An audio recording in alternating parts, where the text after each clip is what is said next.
Hello and welcome to the third installment of GAWYS, another adventure episode. If you don't know what it's all about yet, just watch one of the previous videos. This time we'll be looking at the Simon the Sorcerer series. Simon the Sorcerer is the first game I'm discussing that isn't abandonware and is still readily available. The first game was produced in 1993 for DOS by AdventureSoft, a company that's still adding games to the series to this day. They produced Part 2, The Lion, the Wizard and the Wardrobe in 95, Simon the Sorcerer 3D in 02, Chaos Happens in 07 and Who'd Ever Want Contact in 09. The latter two games were put out in German first, with the English release following a year later.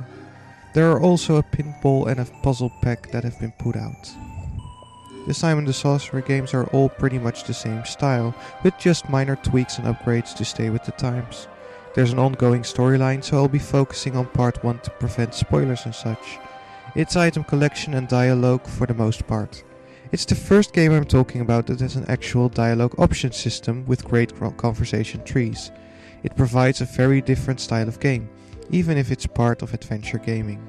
It's a fantasy game, but it's also mocks fantasy.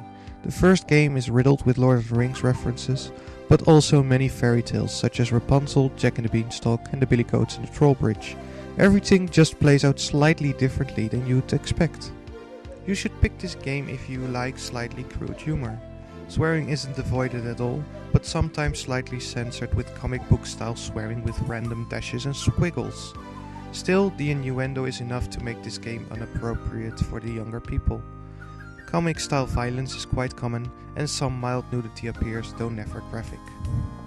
There's no dying. Simon is even rather impervious to everything. Besides not solving the puzzle or not finding a screen, there's no way to get stuck. There is an awful lot of screens to find, and many of them are just there to walk through.